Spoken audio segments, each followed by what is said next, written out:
Anyway, 7 p.m. Ladies and gentlemen, welcome to Visual Thursdays with Anime Fan RK2K. We're doing Katawa Shoujo. And last time we started going down the Hanako route because Tom made me. Thanks iPad. Yes, I know I'm live. I also learned a bunch of the commands on how to do stuff in chat, but that's besides the point. Anyway.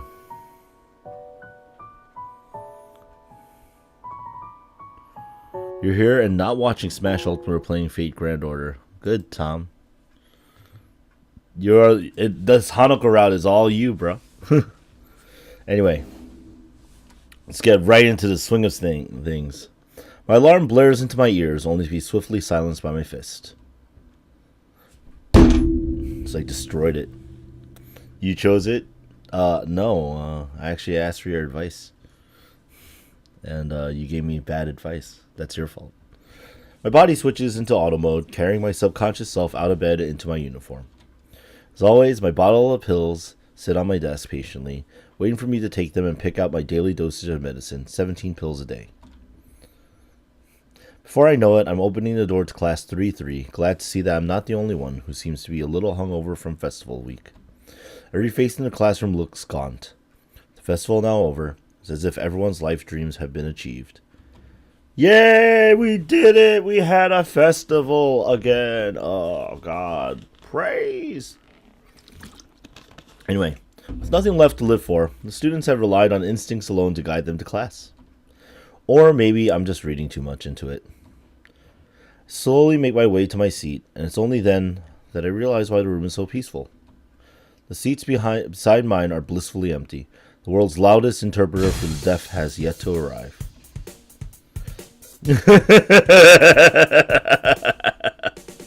Well, you speak Beetlejuice, you get Beetlejuice. Just as I'm about to sit down, the door flies open, revealing a resplendent Misha, drills bobbing from the dramatic entrance and arms stretched toward the sky. Yahoo! It's all over! Anyway, it would appear that not everyone is affected by the post-festival depression.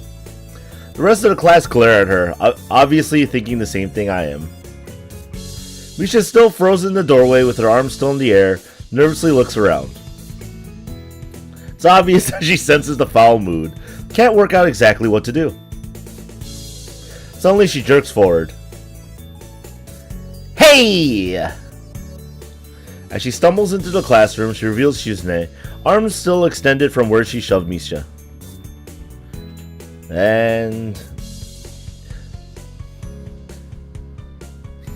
thanks for the entertainment, but shouldn't you two take your seats?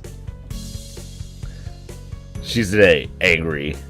Still slightly embarrassed, Misha takes a few seconds to realize she has to translate. Oh, yeah! Shi-chan says she's not happy you ditching us last week. We were really busy. Is that so? What about the stuff I already did for you two? Uh-oh, that's a glare. She says that only counts for council members. Since you declined, she doesn't owe you anything. Where is everyone? I don't know. Misha leans closer and whispers conspiratorially into my ear. Actually, I think she's just a little sore that you didn't spend the day with her. She's really thankful for your work last week, though. Sensing that she is being talked about, she then lightly wraps her fingers on her desk until Misha turns around to face her. I can't understand any of the fast-paced signing that's going on, but when she's in a slightly embarrassed expression and Misha's poorly contained laughter, I can guess. Everyone... Tom, you're Kirby, don't you realize? Everyone else is gone.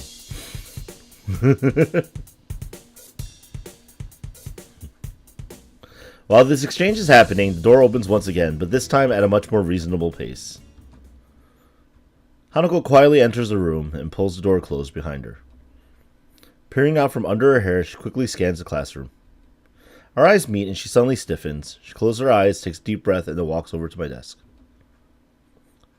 Good morning, Isao. Morning, Hanako. You're a little late, aren't you? I was talking to Lily. About today. Ah, so you got her list then? You can leave straight after classes in that case. Sure. Oh, look, she's happy. I'm looking forward to it. Hanako briefly flashed her embarrassed smile at me and then hurries off to her seat. Wow, that was so shocking. Even Misha stopped talking. She said, during classes, it's become apparent that it's not only the students that are a little despondent after the festival. Muto simply gives us a list of exercises from the textbook and then sits behind his desk. Totally forget about the brief lunch period for a moment, such is the banality of the day. It's mind-numbing, and everyone seems surprised when the bell signals the end of lessons. Hanako scared them away. She's too OP, must nerf. As I'm packing up my bags, Shizune and Misha flank and entrap me. Say, Hee-chan, it's still not too late to join up. There's a lot of post-festival paperwork for us to complete. Sorry, Misha, I've got plans. As if sensing the cue, Hanako appears behind me, holding a small bag and trying to avoid eye contact with the outside world. Misha's eyes open wide and then she bursts into laughter. Look at that laughing face. You move fast, don't you, Hee-chan? We won't disturb your date any further.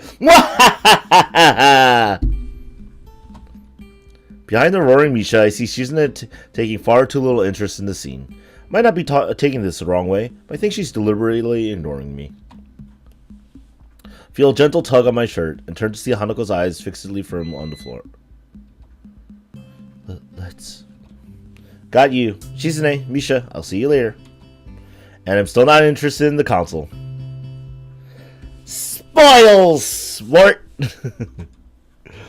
So that's a word that a lot of people don't use. Misha and Shizune retreat into the hallway, happily signing to each other. Got all your stuff? Let's head out. Floods of students pour out of the school gates and onto the road into town. It's a little weird. It's almost a scene from any other high school, but the illusion fades because of the occasional wheelchair or missing limb. One thing I do notice is that nobody is alone. And as Hanako and I pass through the gates, I notice that she closes the distance between us. Not enough to be considered close, but she certainly isn't at her usual just a little far position. I guess we're not familiar enough for her to get as close as she does with Lily. However, even though she has moved a little closer to me physically, mentally she seems to have traveled a mile. Yeah. Hands clutched around the leather straps of her bag to the point of whitening her knuckles, her head down and her mouth pursed closed.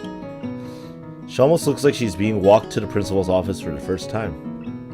Try to stifle a giggle at the thought, but it is futile. What's the matter?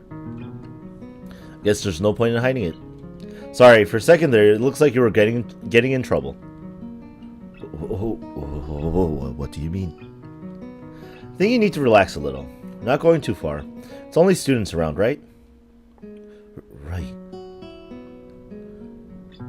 Saw two things today and made you lose your mind? Are you saying you didn't lose your mind before? That's a joke. Bothers me a little to see Hanako so worked up. And you do this every week, don't you? Yes, with Lily. Of course, with Lily. I wonder, has she ever left the school without her? Doesn't seem like much at first glance, but Hanako's dependence on Lily is absurdly heavy. She can't even handle leaving the school without her. How would she manage to survive the two I never met? Bakugo Padoro? Yeah, that probably exists. Would she have found someone else to latch onto? And what drew her to Lily?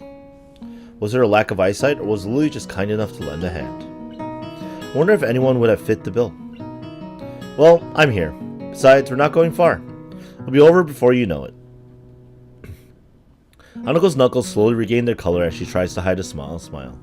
The effort of that seems to prevent further conversation.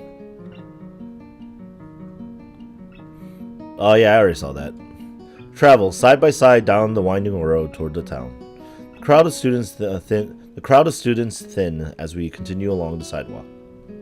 Faster students rush ahead, and the less mobile ones fall behind, rarefying the crowd into nothingness. And they're gone. By the time we reach the convenience store, we are practically alone. Using me as a shield between herself and the attendant, Hanako moves through the narrow aisles, adding an assortment of items to her basket. Bread, milk, tea, thyme? What kind of convenience store sells herbs? Yo! Convenience store sells lots of things, you know. Then again, nothing about this town seems normal, which may not be such a bad thing in retrospect. Everything is so different and uncomfortable. Dwelling on such matters isn't really an option. When I think about that, it reminds me of Hanako. No matter how much you try, you can't escape her scars. They still interrupt my train of thought when I see them. As much as I don't want to admit it to myself, I think I'm forcing myself to try to ignore them. Not that I'm scar-free myself. The jagged line down my sternum will never completely fade away. Just have the luxury of being able to hide it easily. But in a way, both of our scars remind me that we're all in this place for a reason. Hanako throws one last item to her basket, then sheepishly holds it out to me, along with a few banknotes. Could you please? Takes me a second to understand what she's trying to say. Oh, you want me to pay for these? Bitch, pay for your own thing. No, I'm kidding. It's fine. She nods but doesn't look up. I guess this task falls to Lily on the usual occasions. Sure, let me just grab a couple of things. You know, porn mag, lotion, tissues. Oh shoot, new flavor of instant ramen. Gotta have those. 10 of those. In fact, screw the porn mag and all this other shit. Just give me 10 of these instant ramen things. Hastily, I grab a few essential items for myself and head for the counter where Hanako and close toe. The attendant gives me an indifferent nod as he scans the items. Yeah, irashai, hi. Your total is 2,000 yen. What's that in American dollars? You must not be from around here for asking that stupid question. Anyway, I suppose just ignoring us in one way to deal with the anomalies of Yamaku. We must get a lot of students here, being the closest store to the school. Don't you dare call Hanako a bitch? Fair. The staff must all have their own way of dealing with us. Or maybe they don't. Maybe it's only me who thinks twice about my unique schoolmates. I mean, I wouldn't. I mean, it's like, whatever. Our transaction complete, Hanako and I head back out onto the street. The road is pretty much abandoned now. The students that were heading out have already left, and nobody has started returning just yet. With only the school ahead on the road, there doesn't seem to be anyone else around. The emptiness certainly reflects on Hanako. Her arms are by her side, each carrying a bag, her head no longer bowed and back to the upright position. It's almost as if she were enjoying this walk. So, why all these weird things? Mixed spice? Why would you need that in school? What's... Whoa! I sometimes like to make food.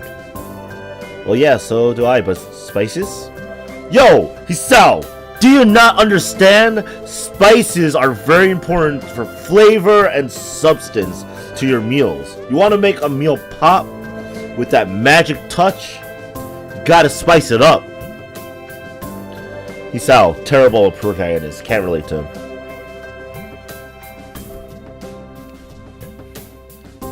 That's a little more advanced, don't you think? No, not really. Exactly. Well, I think it's cool. You'll have to teach me one day. Sure. She doesn't seem all that sure, but pushing the point doesn't seem all that wise. At the very least, she seems a great deal happier than she did on the walk down here. That alone makes me a little happier. She's happier, so I'm happier. Hooray! Yay! Outside the girls' dorm, Hanako and I sort out the grocery bags with our respective purchases. In comparison, my things look positively plain. I tell you, putting me to shame here. No, I'm not. I'm only joking. I have a stack of homework that I skipped last week, so I must leave now.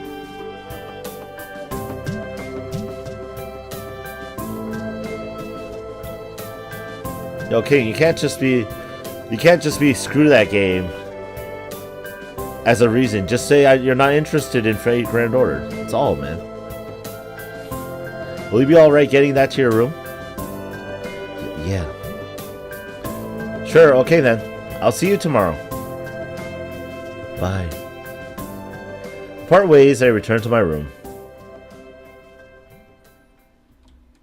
How'd you get your phone stolen over that game? You have to keep an eye on your phone, man. Piles of paper, put a password on it. Make it so that it's very nigh unhackable. Put a tracker on it.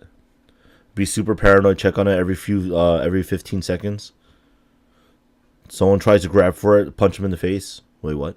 Oh, yeah. I mean, I don't do that. I was just doing a quick phone check. What? Piles of paper sit on my desk, begging to be completed.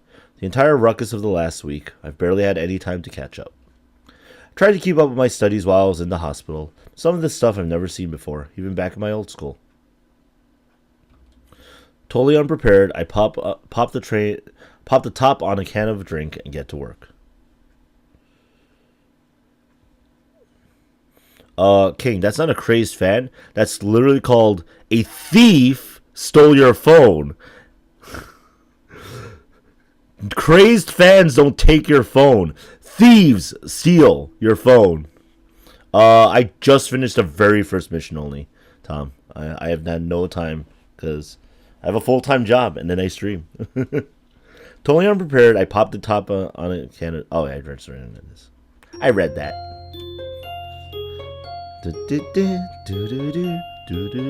Katawa Shoujo. I like this song. I like this transition song. Makes me happy. I don't know why. The days are really starting to heat up.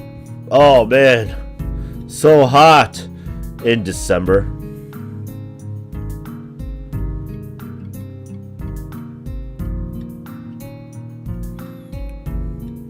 Well, King, there's no real reason to steal people's phones. And that's not, that's just here's the thing. How do I put this? People who steal things from you are not fans of something or other. They're horrible people. You don't just take things from somebody. Even if you give it back, you need permission. It's not a matter of fans or not fandoms.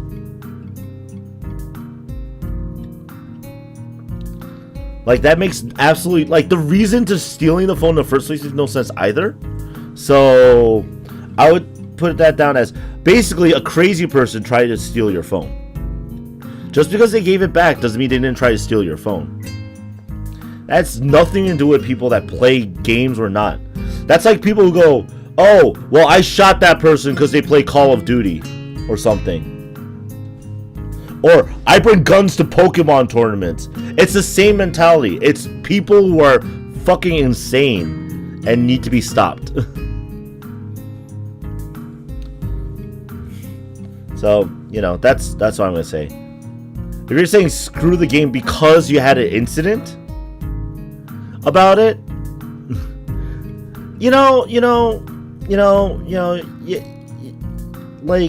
at least, you don't say screw that game to people who play the game just because you have a sour taste for it. Just go, I don't care about Fate. You're done. It's a difference of approach. And, if you thought every Fate Grand Order player were a horrible human being, then that casts judgment more on you than it does on people who play a phone game.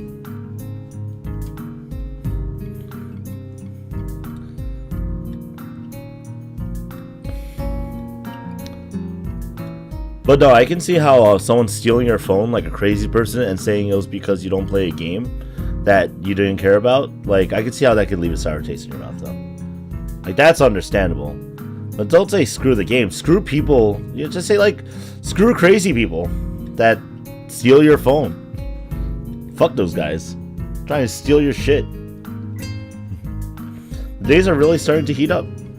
Still December on my end. Not sure about that. It's getting cool every day. This morning I woke covered in sweat. Oh, I woke up covered in blankets, my friend, Chisao. By the time the student body starts leaving their dorms for breakfast and morning duties, the sun has taken full effect. Oddly, that puts me in high spirits. It's not even 8, yet I feel that this day is going to be one of those pleasant, tranquil, warm ones. If I weren't at a school that considered every absence from class as a sign of a life-threatening situation, I'd consider skipping the whole day and just relaxing in the school gardens. Yes, today will be a genuinely lazy day. For a second, I stop in mid-stretch and consider the nurse's warnings about exercise. Maybe I should have kept up those morning jogs and gone down the Emmy route, but no, Tom said no. Wait, what? Huh, that was a very weird monologue. Running with someone like Emmy might have been a little testing, but if I worked at my own pace. Who am I kidding? Couldn't stick to something like that without some kind of motivation.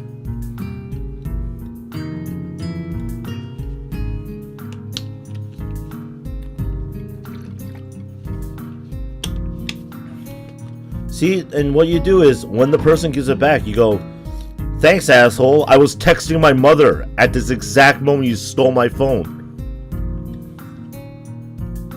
That's how I would do it. And realistically, I've never had anybody steal anything from me, like, on my person ever. So, I can't relate to that, unfortunately. I apologize. Because if someone tried to steal something from me on the spot, I would probably knock them out very quickly. Because from personal experience, that's what I usually did. And I get in trouble for it because I hurt the other person, but that's regardless of that. Disregard that portion. I'm just saying that they never got very far if they're trying to steal something from me on my person. Tom's a devil on my shoulder guiding me through this game. Half and half, 50-50. I just wanted to rely on him on the first route, specifically. It's not like I sit around all day. The walk to and from the convenience store counts as exercise, right? Especially the walk back up the hill. Yeah, it's no big deal. Compared to months lying in a hospital bed, I'm getting plenty of exercise. You know, that's the mentality you take yourself, and then you come out of shape. And then that's it. Seems that I'm not alone in my appreciation of the day. Nearly every member of the class is glancing through the window into the tantalizing sky. Even the steadfast Shizune seems to lack her usual vigor for schoolwork. Misha, as brazen as ever, has even unbuttoned the top buttons of her shirt and is fanning herself with a notebook. It's like, except loudly, you know. I must have been staring as she's now sticking her tongue out at me. You're just a devil? Sure. However, she shows no sign of halting her efforts, nor is she trying to hide the fact. The lunch bell seems to catch everyone by surprise. Class empties at a much slower pace than usual. Slow motion. The heat seems to be draining the need to rush from everyone. Like, seriously, if the heat doesn't get you motivated, the cold doesn't get you motivated, what gets you motivated? I'm pretty sure that, King, here's the problem with that analogy. You're saying that as if I had a conscience. I don't have a conscience. What? Well, almost everyone. Hisao. Hey there, Hanako. What can I do for you today? Hanako already has a lunch bag in hand. I don't have to be a detective to work out where this is going. You're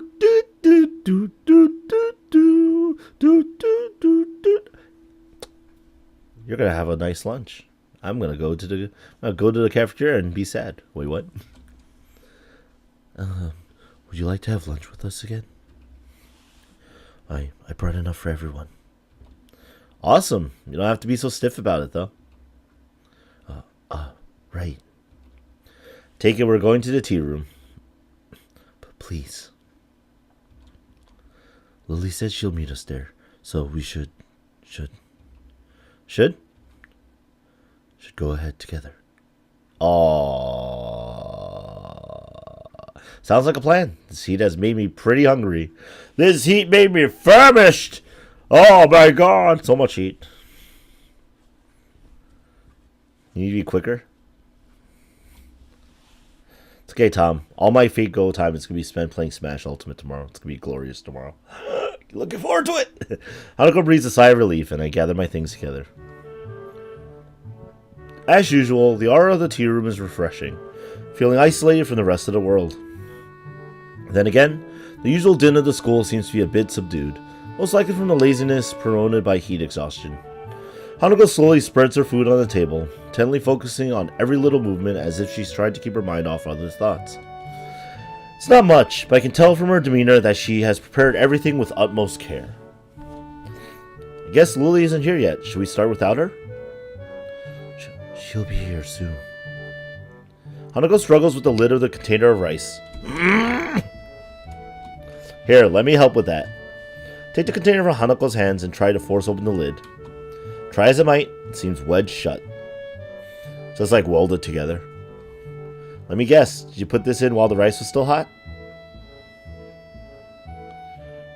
All this lunch talk makes you hungry for Burger King? We're talking about rice, King, not burgers, not burgers, not boiger, not boga. That's fair, though. It's probably like food that's nearby, right? Yes. I was in a rush. Put the container on the table between us. Thought so. Looks like this is wedged shut. Need some hot water to get it open. Wait, what? Chicken fries and the Bacon King sandwich. Yo, did you see that tweet from Burger King that said I'm going to McDonald's? I lolled. That could be a pain in here. You get water everywhere. Well, in that case, how about I contribute to today's meal? Hey! At the door, Lily smiles while holding up a bag stocked with various buns and bread rolls. Can't help but do the same. What? Since you two had a change of plans because of me, I thought I would bring a little something. Yo, I could actually go for some Chinese food too, Tom. That's a good point. Like, maybe I should cut out in 2 hours so I can actually order it. Oh, really? Yo, nice, King. Yo, take a picture of the BK and the Smash Ultimate together as a memory. Tom, at your time, it's around 12:30 a.m. In the a.m. early morning. It will come down to whether or not you would not feel guilty about eating Chinese food at just past midnight. If you are like me, and you don't feel guilty about eating food, you're gonna do it, and you're gonna enjoy it. Anyway. Thanks, Lily. Here, let me get that for you. With a little guidance, Lily's bread's assortment joins Hanako's riceless platter. I hastily make some tea to complete the picture. I never made tea before in my life. He's just like spilling water everywhere. Ah, what am I doing? Well, I'm looking forward to this. Hisao, are you alright? I'm fine. I heard a lot of crashing. Oh no, it's okay. I didn't break any kettles or anything. Oh, so that was that sound? I was quite concerned about that. It literally sounded like you smashed a pot over and over again on top of our burner. No, I never do that. I make out Hisao to be some incompetent, person. I hope I'm wrong. I get the paper crown put on the game case. Yo, legit. Legit. 10-year-olds would be super jelly if you did that. That includes myself. Wait, what? There you go, Tom. There's your answer. You order something you eat. If you won't feel guilty about it, then do it. Unless you're going to sleep in the next hour. Which would be kind of odd to be right in the middle of my live stream. But I'm not gonna stop you from doing it if you have to. I know that the time's a little inconvenient for people in Europe. Somebody say smash. I'm sorry. The tea kettle was a victim of the World of Light trailer. As I take a bite, I notice Hanako trying her hardest to not look like she's looking at me. Wait, what? I notice Hanako trying her hardest to not look like she is looking. Okay, so Hanako is looking at you, Hisao, but trying not to look like she is. Fair. It's nothing special, but then again, can't really complain. I'm pretty lazy when it comes to cooking for myself. Not bad. Guess this is made with the stuff you bought yesterday? Yes. Hanako's eyes shout at me, begging for some kind of feedback. Please! Let me know what you think! Yo, you won't go to sleep in general? Yo, how's it going, Luca? I'm actually going down the Hanako route because Tom tricked me. I mean, I'm enjoying it, but, you know. Yeah, we have to put the facts straight. Tom tricked me into the... Well, he didn't really trick me either because I knew he was leading me down the Hanako route when I asked him for clarification on which route I was going to, but whatever. I let myself be... I mean, yeah, it's totally Tom's fault. I don't know what you're talking about. You think you know how to make this game even better? Clearly it's my voice acting, my immaculate voice acting of all the characters. Especially characters such as, Kenji, I guess? I voiced Kenji well, right? And Hisao's dad, who sounds like he's a deadbeat, but he's a very, very, very, try-hard deadbeat that is trying to make sure his son succeeds in life, you know. Well, it's clearly worth it. Thanks, Hanako. That'd be great if every single window says Kenji in the background going, eh, I knew it! I wanted to show you this after yesterday. It's okay. I was just a little surprised at the stuff you were buying. Hanako's always liked to experiment when it comes to food. I think it's good, most of the time. What do you order? I don't know what you, I actually don't know if there's very big differences in Chinese food between, you and, between us here in, America. So, I'm just gonna say, I'm a big fan of chicken with garlic sauce. There you go. We're taking Chinese food suggestions for Tom in the chat. Lily, save Lily for last? Boy! But I want to do the Lily route so like next. Anyway, while Lily's smile doesn't waver, the slight change in her tone tells me that things have not gone so well in the past. It's not like Hanako has many people to sample her cooking. Hang on, was Lily waiting for me to go first? She didn't start eating until after I said it was alright! Oh! She turned around to the bus! She knew! Lily knew! That's what you call intelligence, guys. Save Rin for last and do Emmy next? Yo, you guys both drive a hard bargain, but I actually do... I do want to do Emmy's route, too. You know what? Screw it. We're going to do everyone next. No, I'm kidding. Just to have, like, 4 screens going. Like, alright, we're doing all 4 of them right now. Save Kenji for last. Kenji is best waifu. That's right. Her cheeky grin tells me that this was a deliberate action on her part. I have to try and work out how to get one over her in the future to make up for this. Well, it's good, and that's all that counts, right? Right. Lily, satisfied at not being the first to sample Hanako's creation, begins to consume the food in front of her. I find myself staring as I watch her chopsticks gently touch the plate, chips delicately poking and tracing to quickly ascertain the positions of the food as she dexterously picks it up. One might think she were a child playing with her food if not for the situation, though she does it with such care and thoughtlessness that's obvious that it is simply how she eats this kind of meal. Not wanting to miss out, I start filling up myself.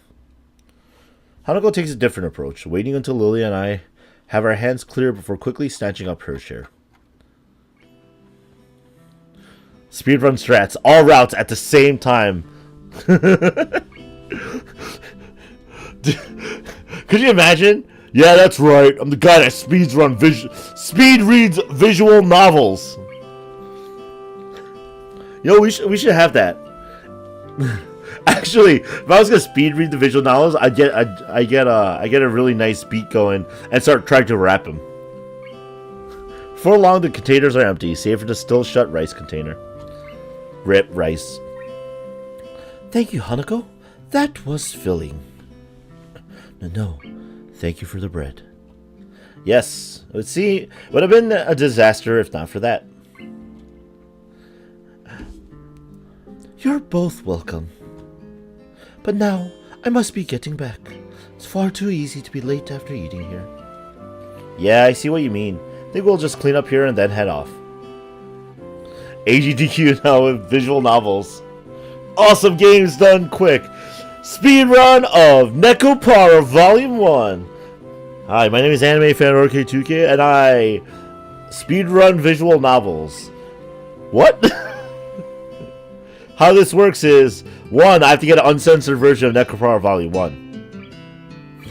Because I applied a patch to mine. Oops. Anyway. Well then, good day. There's no Chinese place open, rip. Oh, Tom, no. Alright, guys.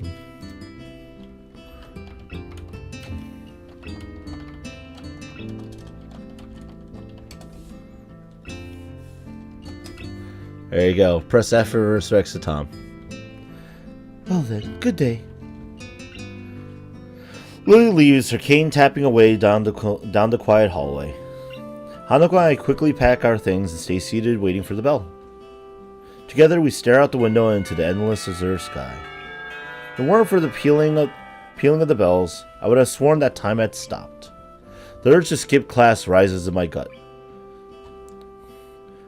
I shoot a glance at Hanako, who shows no sign of moving either. Virtual Chinese food? Yo, I love virtual food. Except it doesn't feed me. Anyway. Not just yet.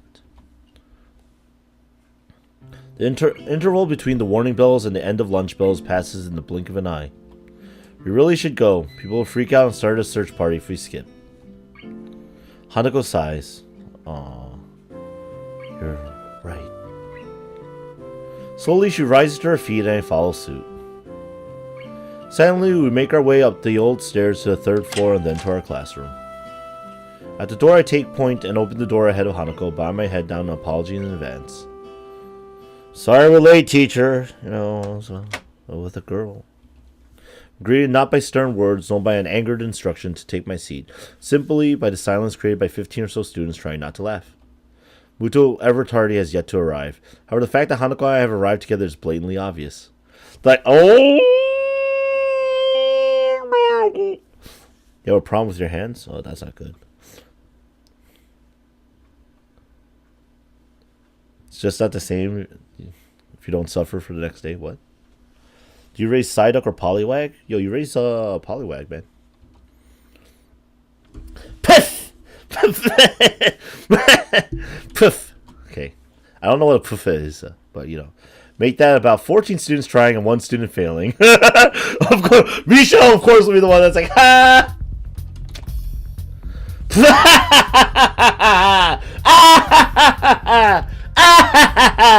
The lovers return. You know what? I don't care if it hurts my voice. Misha laughs. Best. Just such a feel-good voice acting right here. Yeah, thanks. You can calm down now. I step through the door and realize that Hanako is firmly pressed against my back, hiding herself from this class. Oh, rip. With my steps coming closer to my desk, she eventually breaks from me stiffly and walks to her own. Her efforts to mentally block everyone's presence from her mind are written fairly clear on her face. You just shoot me and Misha? Yo! Me and Misha, best laugh. Yo! Katawa Shoujo needs a voice acting patch. Call me for the Misha roll. I got you. Got you, fam. You'll get a lot of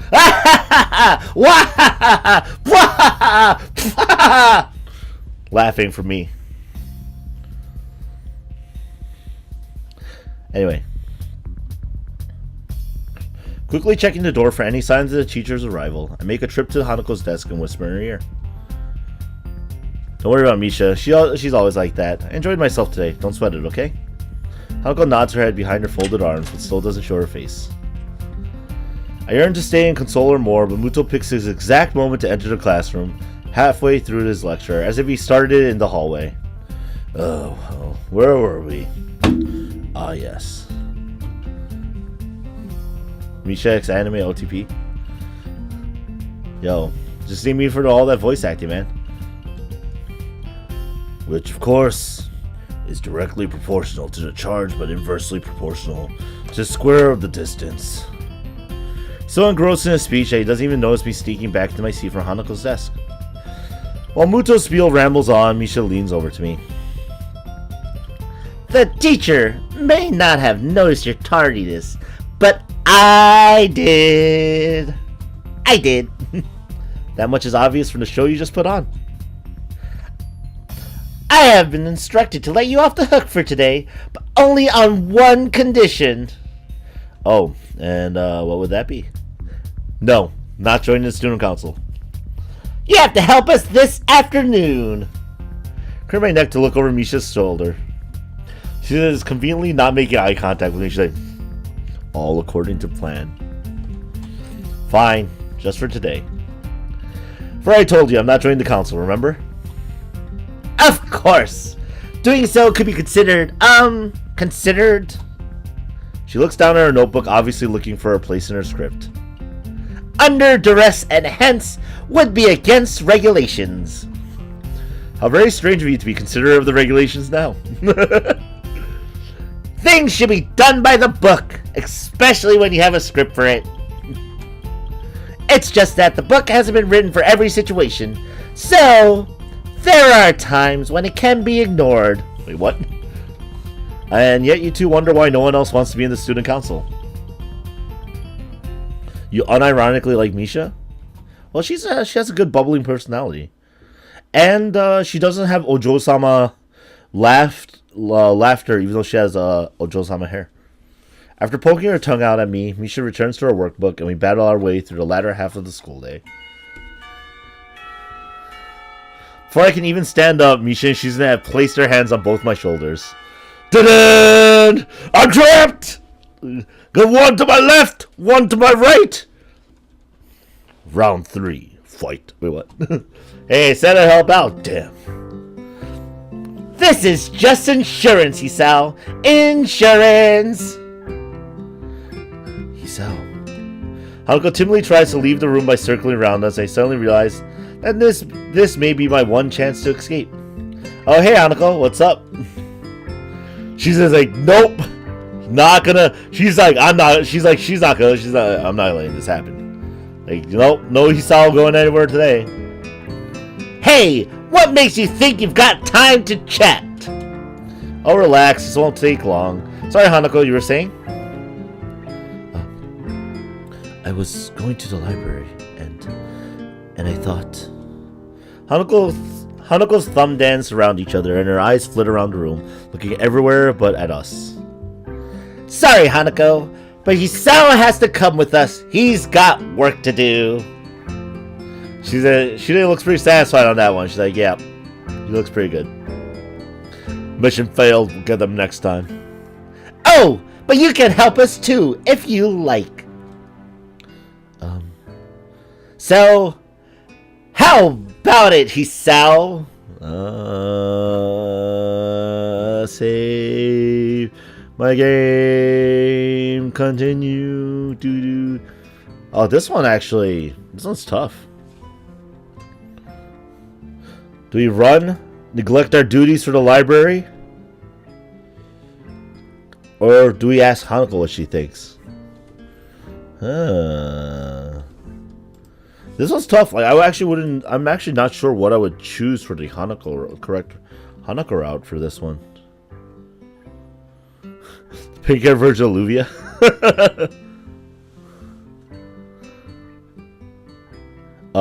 King, that is pretty horrible. This is actually the type of game that is supposed to foster awareness of disabilities, and that's what's meant. Anyway, I guess we should be a gentleman and ask what Hanako thinks, right? Right, Tom? Yep, okay. Good. What do you say, Hanako? If we all help, it shouldn't take long at all.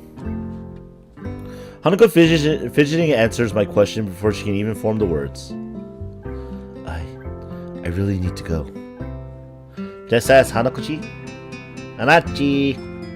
Well, that was to be expected. Looks like it's just me and the student council, the girls again. It's easier to resign myself to another afternoon's work in the small council office. Catch up with you later, okay? Okay. Right! Now that the farewells are all over, it's work time! Work, work, work, work, work! Wahahaha! Anyway, Misha and Shizune frog marched me to the student council office, never once letting go to my shoulders. I feel a little bad for ditching Hanako like this, but if this is the price of getting Misha off her back, so be it. Plus, I could just stare at this terrifying portrait in the hallway. It's gonna eat my soul. Anyway. So then, what are we up to today? Debrief! Huh? Isn't that supposed to happen after something? Yep! We have to collate all of the information from the festival so that Shi-chan can debrief the teachers. Shizune drops a large pile of paperwork on the desk in front of me and smiles succinctly. Isn't Misha basically the female Waluigi? Wahaha! No, probably not. You need to sort those out into 2 piles. One for financial stuff, like receipts. One for feedback. One for positive feedback. Maybe one for things that look like they could be problems next year. One for problems that probably won't be able to be fixed. That's a few more than 2 piles. That's like a lot more than 2 piles. Like 5, 6 piles.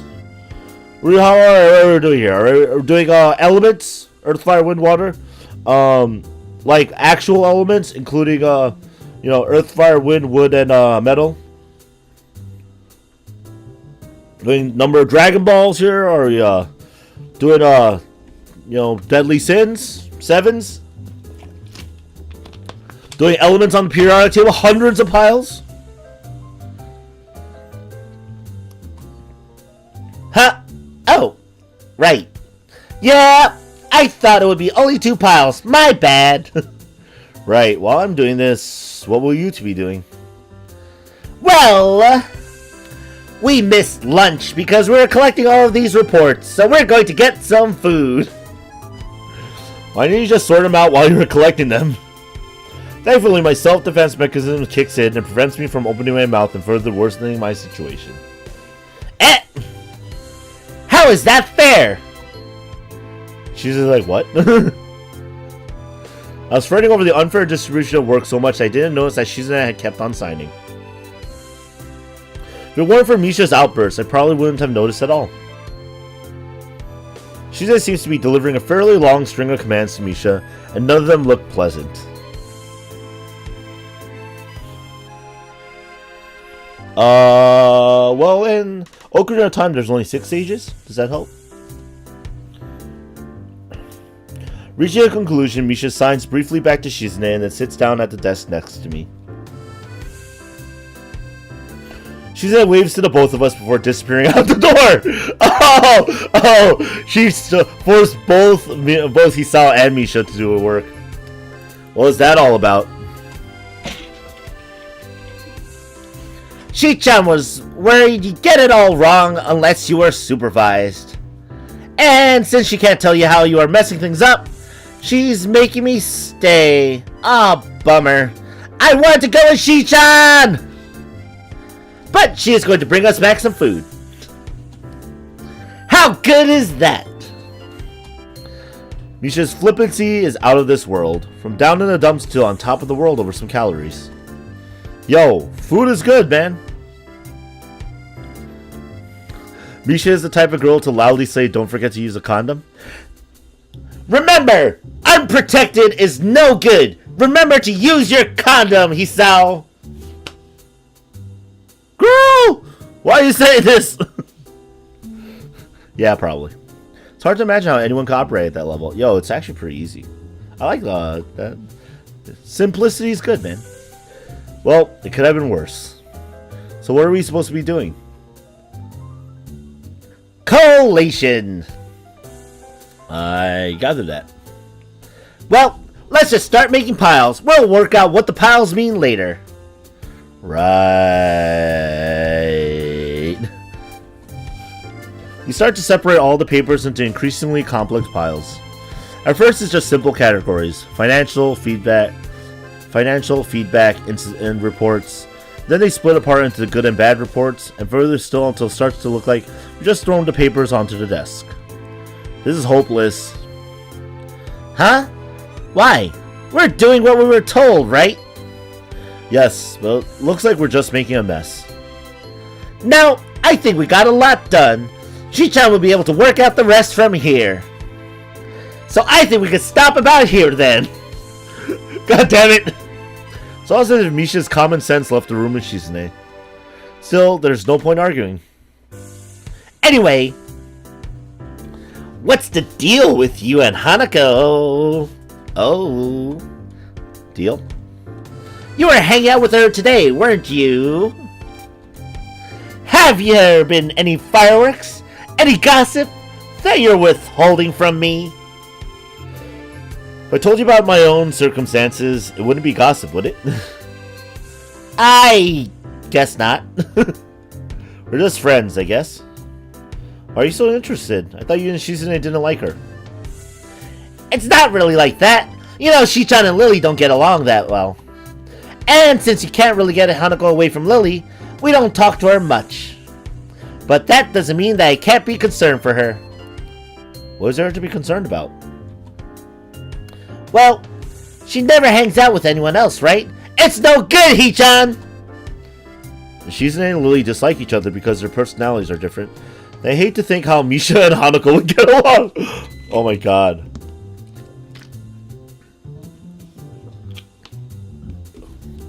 Could you imagine? It'd just be a lot of Misha ha ha ha wahaha wahaha, a lot of Hanako not saying anything. I mean, in one way or another, we're all in the same boat here, right? Well, I guess.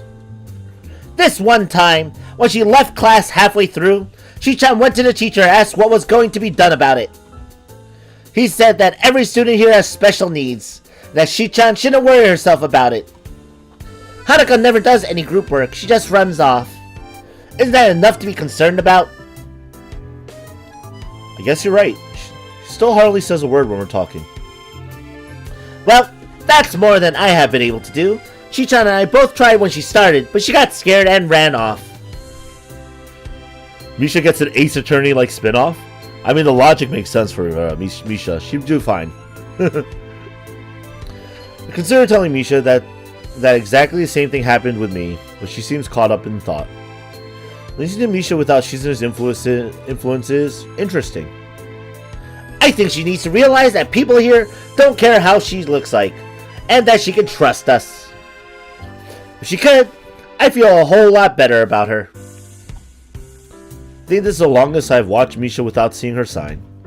When she's with Shizune, she's constantly waving her hands about, explaining the world to Shizune. That amount of effort probably placed a strain even on an agile mind. And let's face it, Misha isn't the world's brightest spark. I mean, but she is the world's brightest pink! My jokes are not funny either, what? Well, I'll keep an eye on her for you.